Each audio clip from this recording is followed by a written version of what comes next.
بسم اللہ الرحمن الرحیم۔ امام غزالی رحمۃ اللہ فرماتے ہیں کہ ایک بادشاہ تھا، اس کا ایک باغ تھا، اس کے کئی حصے تھے۔ بادشاہ نے ایک آدمی کو حکم دیا کہ میرے لیے اس ٹوکری میں بہترین اور عمدہ قسم کے پھل لے کے آؤ، مگر شرط یہ ہے کہ جس حصے میں جاؤ وہاں تمہیں کوئی پھل پسند نہ آئے تو دوبارہ اس حصے میں نہ آنا۔ وہ آدمی باغ کے ایک حصے میں داخل ہوا تو وہاں اسے کوئی پھل پسند نہ آیا۔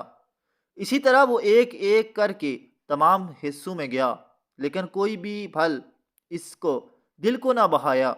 جب وہ آخری حصے میں پہنچا تو حیرت زدہ ہوا، کیونکہ وہاں کچھ بھی نہ تھا اور وہ شرط کے مطابق واپس ان حصوں میں جا بھی نہیں سکتا تھا جہاں پھل تھے۔ مجبوراً وہ خالی ٹوکری لے کر بادشاہ کے سامنے حاضر ہوا۔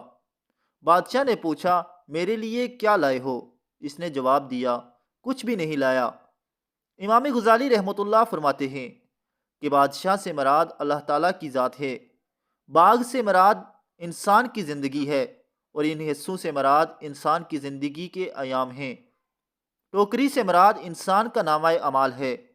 انسان کہتا ہے میں کل سے نیک اعمال شروع کروں گا اور کل سے نماز پڑھوں گا، لیکن کل کل کرتے ایک دن موت اسے اپنے آغوش میں لے لیتی ہے، اور جو دن گزر جاتے ہیں وہ واپس نہیں آتے، تو یہ اللہ کے پاس خالی دامن چلا جاتا ہے۔ اس سے معلوم ہوا کہ دنیا دھوکے کا گھر ہے۔ اللہ تعالی ہمیں نماز پڑھنے کی توفیق عطا فرمائے، آمین ثم